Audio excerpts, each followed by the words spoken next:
Hello, I'm Ronnie Eldridge. Welcome to Eldridge and Company, and welcome to the second part of my conversation with Governor Mario Cuomo. Last week we talked mostly about the Constitution and the President. Now I'd like to talk about politics and our political parties. Going backwards. You know, I remember in 1984, you gave a speech out in Notre Dame. I remember there was a terrible storm when you flew out there, because I was working in your administration, and I just remember that distinctly. It was about religion and the political world. You could give a speech, as you said today. We haven't moved at all, have we? It's changed, actually. It's gotten a little bit more. I think it's become more and more of an issue since then. Then the issue was abortion, and if you said religion, it was equated with abortion and the Catholic view and the Christian view, et cetera, et cetera. But now it goes way beyond that. Now it's fundamentalism, et cetera. And to some extent, even Muslim. Right, Islam is introduced as a religion, and the Mormon Church is suffering unfairly. Very. Islam, because the jihadists, who are the evil terrorist people, they're a very small percentage of the Muslim people and Muslim believers. Now Mormon is absolutely right. So it's very much in the news as an issue today. Do you think that religion plays such a strong part because there's so little of an ideological spine in our political parties? Are they too split? I mean, what do we believe in these days as an American? That's an interesting question. I think that's the big question. What is your philosophy as a people? What are you? Do you believe that we're 300 million independent individuals, purely independent, and that the Bill of Rights assures us all our independence? You can't tell me how to think. You can't tell me whether or not to be religious, when to speak, et cetera, et cetera. Is that what we are? Or are we more like a family? Are we interconnected? Are we interdependent? Should we be sharing benefits and burdens? Should we be more like a community or more like 300 million individuals? That's the struggle. And it breaks down into political beliefs. The libertarians believe, forget about it, we're pure individuals. The government shouldn't do anything or except militia and respond to catastrophes. Basically, that's their position. The conservatives, in varying degrees, believe, as little government as possible. Ronald Reagan. The problem is government, and the less government, the better off you are. And the liberals are perceived as saying, no, we need more government and more taxes, et cetera. And so, that's the way it breaks down. I think the truth is that no inflexible ideology makes any sense. And that the Founding Fathers might have been right when they said there should be no political parties. They didn't have political parties. They didn't have ideologies in the beginning. They called themselves various things. I'm a Federalist, I'm this, I'm that. But they didn't have ideologies.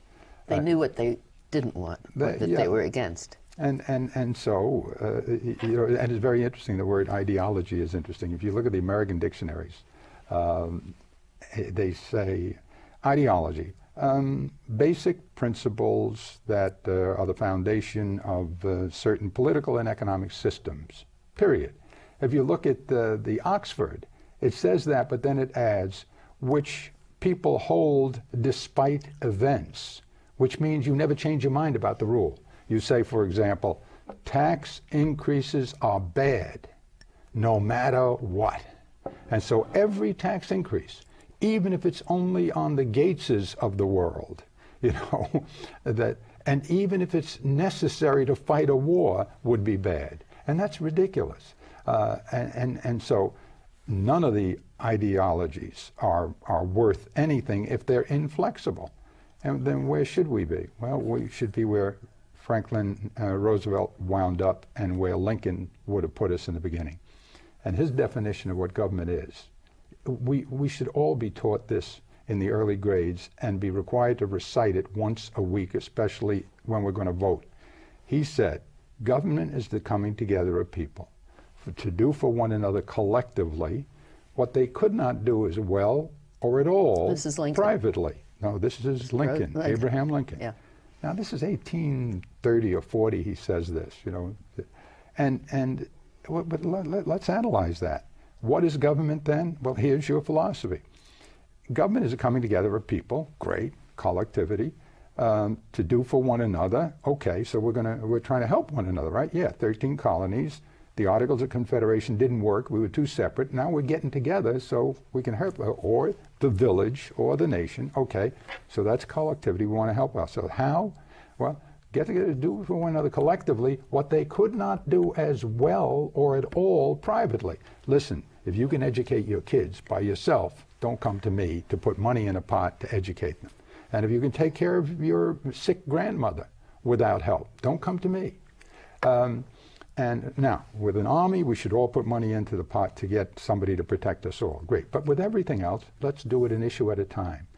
And in the beginning, the first 150 years, the United States did nothing for anybody, basically, except build a few roads, etc. Well, Lincoln's definition, though, started biting with industrialization and Theodore Roosevelt and Franklin Roosevelt, because that's when it became most apparent that the private way, the market system, is absolutely necessary for a good government, but it's not sufficient. It has to have interpolations, interventions, additions from government. Even Adam Smith said that. But Roosevelt, for instance, had a basic philosophy, I mean, along with worrying about the whole community, and then the 4 freedoms that he had for the American people, right? So that was the basic ideology. The taxation is just extra. So what you're really saying is, I think, there's no, taxation's become the ideology because there's no basis or general feeling that we have to care about other people. Is that what you think it is? Well, see, I mean, you know, you tax. You should decide. The finance commissioner was a guest, and she was very interesting because I was talking about taxes and raising and lowering. She said, I don't like to talk about it that way. I like to talk about what the program is that we need the taxes for. Right. So, yeah. Good. And, I mean, if you believe that people should have a home and decent education and everything else, that becomes your ideology, and then you have to match it with the actions that you need to provide it. That's exactly right. Well said and very clear. And that's exactly what it is. And what happened in reality is you have a constitution, okay? And you start with just your freedoms. It says you're free to do this. It doesn't say anything about what you need. It doesn't say your education, health care, none of that. They left that for the Congress and for states to do. And what happened is, and remember, in the beginning you had only a few people up in the Northeast and the coast and moving west.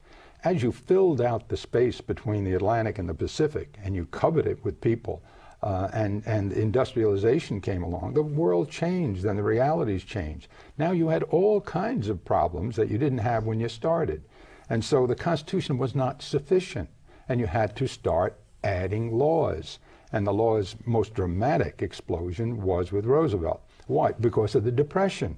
You know, you had people sleeping in Central Park, 1/5 was out of work and in desperate condition. Yeah, my mother and father lost a child, you know, in the Depression because he had pneumonia. His name happened to be Mario, and I was named after him. He died because they didn't have a clinic. They didn't have Medicare, they didn't have Medicaid, they didn't have friends, they didn't have language. They had nowhere to go in Jersey City, New Jersey. So a baby dies. And my mother keeps his picture in her bedroom for the rest of her life till she's 95. And why? Well, because they didn't have the private wherewithal. The market didn't do it for them. He was a ditch digger. And he was out of work. And there was no workers' compensation, no pensions, no nothing. And so the reality required Roosevelt to come up with things. And he did. And from that day forward, Ronnie, every president came up with something big in government, even Reagan and others who said, you know, the less government, the better. Reagan never shrunk the government. And Reagan, incidentally, here's a shocker for you and for a lot of listeners. Reagan is known for his tax cuts. Absolutely. Did you know he raised taxes 7 times? And the total of his tax raises, most of it at the top, but also on working people, the total of that was bigger than the total of his cuts. You didn't know that. And George Bush the first did the same thing. Well, yeah. Raised taxes, and it cost him his presidency. Well, taxes is the political way of getting at somebody, Taxes, right? Oliver Wendell Holmes, taxes is the price you pay for civilization. Absolutely, and for civility. That's right.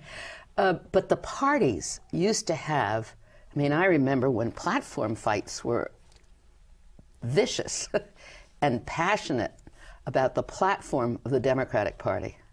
I don't think that happens anymore. There's no platform. There's no Democratic Party in a way. So what happened there? I mean, is it the change in the way we elect people? No. It's partly? Is it television? Is it what's happened? Why have we fallen apart like this? Well, I'm not sure. I don't know if people say falling apart, but I think we have really. Falling apart. I think what we need to do is to stop playing the ideological games. Stop playing the label games. Forget about using geography to the right, to the left, the blue, red, the blue, red. Forget all of terrible. that. Take every issue on its own merits and try to decide, number one, here's the process, I think, as I would see it in baby talk. Give me whatever the issue is. Healthcare, Iraq, Iran, all of them, let's take them one at a time. As for the domestic issues, let's start with healthcare.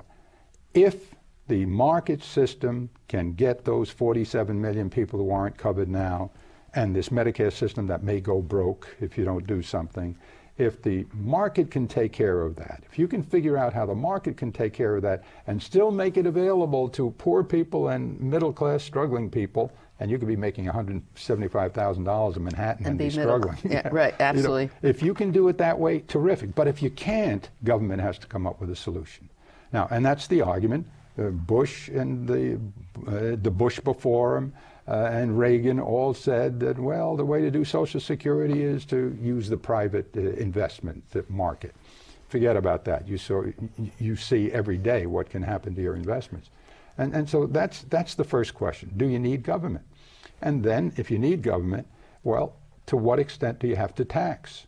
And if you're going to tax, try to tax the people who can most afford to pay it without hurting your economy, okay? And if you can do that, explain to the people exactly what they're getting for their money. Because see, if you just say, we're gonna have a tax increase, everybody says, I'm gonna pay it. And if you say it's an income tax, then even more, they're gonna say, I'm gonna pay it. But you have to make clear it's not you. It's 1 million people who are making $1 million a year. And it's gonna be used for this purpose. A tax cut for the middle class instead of a tax cut for them, education, health care, et cetera, et cetera. If you do that, if you're specific about it, I think you can convince the American people to do it. I think you can convince the American people, but you need the people to convince them. And I think we've had enormous response, haven't we, to special interests in the tax code and how we tax? That's a whole other thing. And this is maybe... and that affects us, right? Oh, absolutely right. Maybe the biggest problem of all is one we don't even talk about because it's so hard to handle in a free society. Money and wealth. What's happened, it's very clear, and you don't have to be a genius to know this, or a politician, or even a student. The fact is, you can't get elected to office without a lot of money. And that is true of all the people in the Senate and the House. They need a lot of money. Where do they go for the money? To the people who have a lot of money. Who are the people who have a lot of money? The big corporations, the wealthy people, et cetera. Now, there are a lot of wealthy people who give for other purposes other than enhancing their own ability to continue to gather more wealth.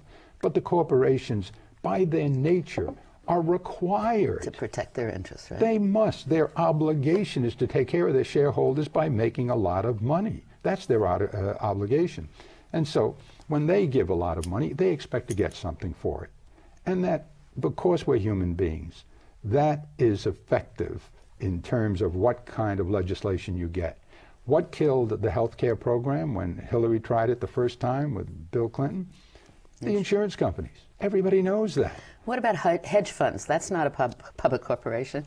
That doesn't have to pay attention, basically, publicly. they're getting a free ride in Congress. I think that point can be made, and Charlie Rangel is making that point, and he's trying to do the alternate, get rid of the alternative tax, which is hurting a lot of people that it wasn't intended to get to. And but people are rushing to the defense of the hedge funds. Why? They said, well, if you hurt them, it's going to leak down. But it was so obvious to me. I mean, Chuck Schumer was a leader about saying no. And he's also chairman of the Senate campaign committee. That was just an incredible thing for him, I think, for him to do. Well, there's no subtlety left in politics. There's nothing. And the wealth is a big part of that.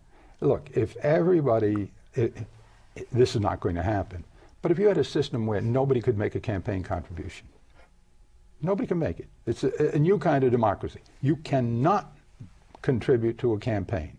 There's going to be a pot of money by the state, the village, the federal government. It's a federal race.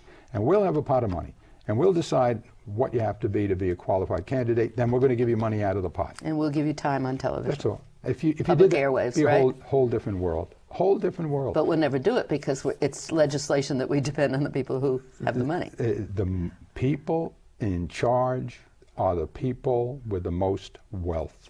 Now, there are systems that are so catastrophic, Katrina, that the knowledge of them by the whole country is so great that even the corporate interests cannot have their way. You know, you've got to do something about Katrina, and it'll get done.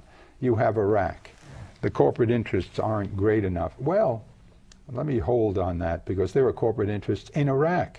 When you see the whole number of troops they have there, you know, who we used to call mercenaries.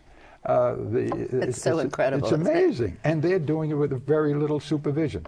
So money is a huge problem.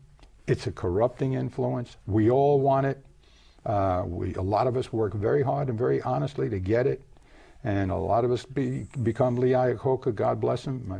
When I told my mother about Lee Iacocca, and she said, well, who is he? Is he head of Chrysler? And she said, what does that mean? Well, you know, he flies automobile, he makes automobiles. She said, what's the matter? You don't know how to make a car? You know? Why can't you be like Lee Iacocca? It's wonderful. We should all aspire to do it. But the truth is, the way money is operating on our political system is not good. It's corrupting. What about the way we vote? We've talked about now just the mechanics of voting, and we have that How American Vote, Help America Vote Act and everything. But is there anything in the Constitution other than the term sets the length of term as to how, there's the Electoral College, how an election should happen? There's nothing about nominating candidates. No. Should there be an amendment about that? Yeah. You know, there are so many things. Don't you cringe when the states keep arguing, and the Democratic Party says we're going to boycott the state of Michigan, so voters in Michigan are going to have nothing to say about who's running, or Florida? I mean, it's a crazy system. No, it is a crazy system, and there's so many things you ought to do. I think one of the things you ought to do, and we're trying desperately to do it in this state at Cooper Union, where we put people on the stage, free attendance, 900 people, pack the place, and have interrogations of the candidates and make them answer all the really difficult questions. You want a health care plan? This is your description of the plan. It has a lot of insurance companies and HMOs that you're allowing into the plan. Aren't they the ones who killed it the last time? Won't they again? Incidentally, how do you pay for this? And don't tell me that, well, you know, we'll figure it out later. No, right now, how are you going to pay for this? How much is it going to cost, and how do you pay? Whom do you tax? Where do you get the money?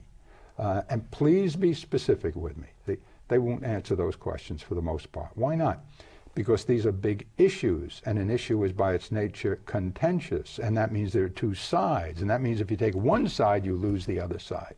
And when it comes to taxes, Republicans find it very easy if a Democrat says you have to raise taxes, but I'm only going to raise them on the wealthy. They find it very easy, especially with a lot of their wealthy friends, to get on television and say, nonsense. As soon as they say tax, it's going to be you. You know, taxes are bad. So and it's fear. So they get nervous. Yes, political fear. And that's all that's generating us these days, isn't it? Well, political fear. It's very interesting Iraq, when you say that. Iran, yes. Healthcare, everything. Right. Giuliani's latest commercial where he says that he would never be able to get the care that he got for his cancer in England or Canada because it's socialized medicine. You know, socialized medicine. If we have a health plan, we're going to have socialized medicine. I was at the 92nd Street Y a while back, and we talked about socialized medicine. The guy said, well, how about that socialized? I said, you know, single payer. And the guy said, isn't that socialized medicine? I said, what socialized? What does it mean? I said, well, let me ask you something. What about public schools? They're socialized schools, right? What about the highways? Eisenhower created them. He paid with our money, the government money. The socialized highways we have, right? And what about the space travel? That's socialized space travel. What about Medicare? Medicare's all paid for all by government. That's socialized medicine.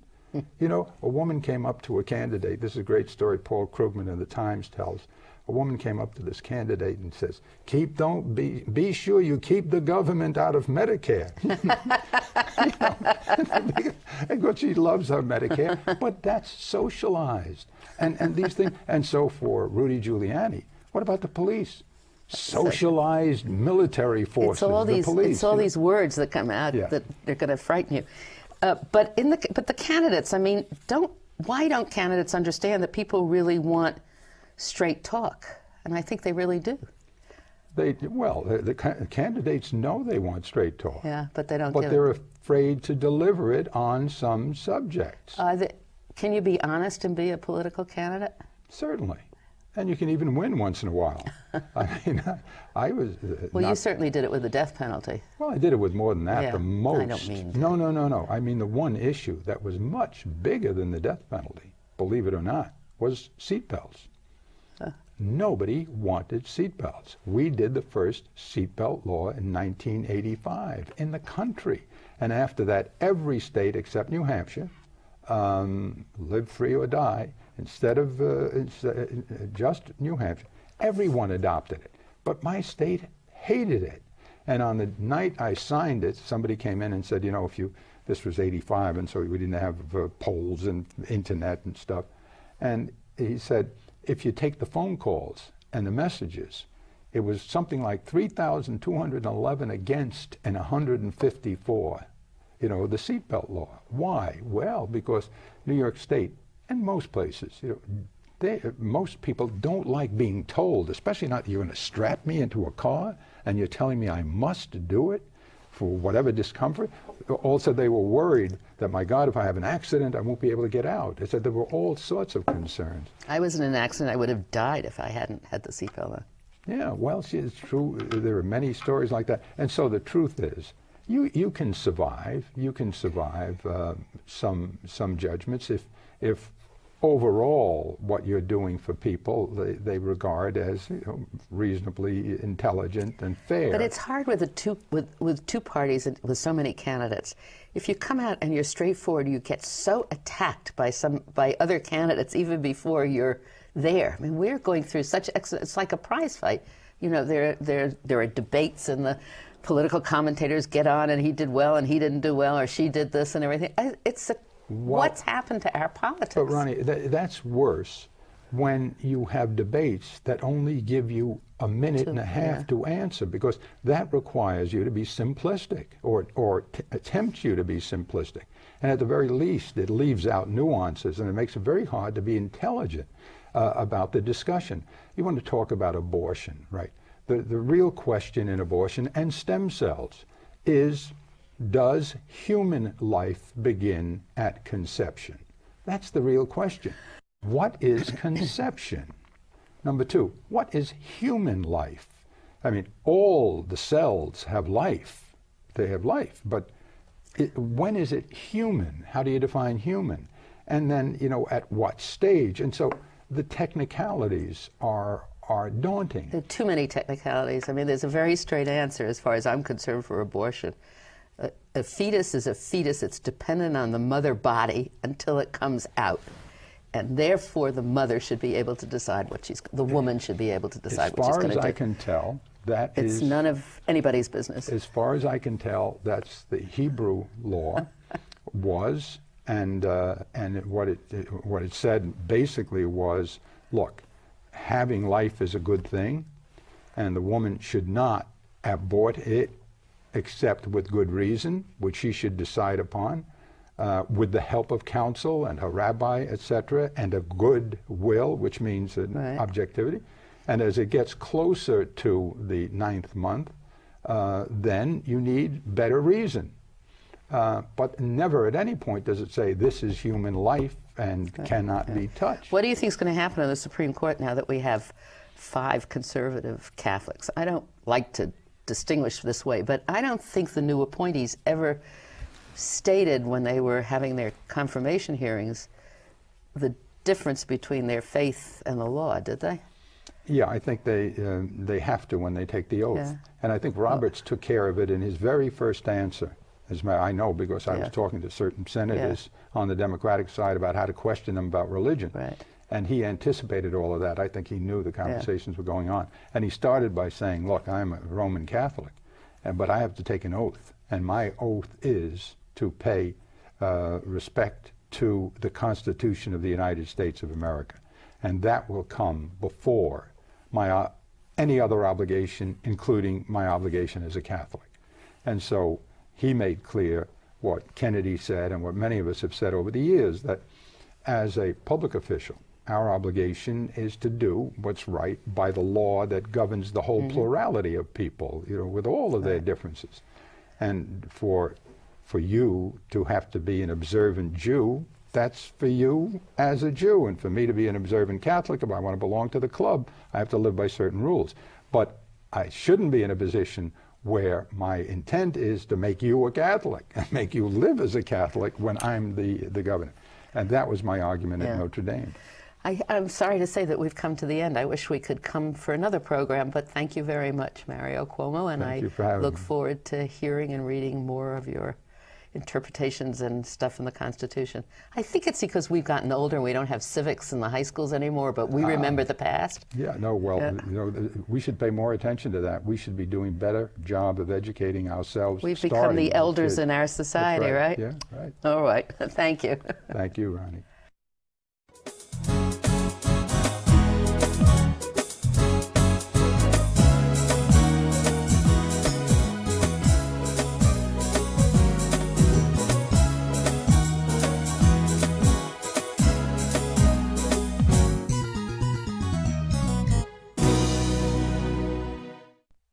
If there are any people you'd like to hear and topics you'd like us to explore, please let me know. You can write to me at CUNY TV, 365 Fifth Avenue, New York, New York, 10016, or you can go to the website at cuny.tv and click on Contact Us. I look forward to hearing from you.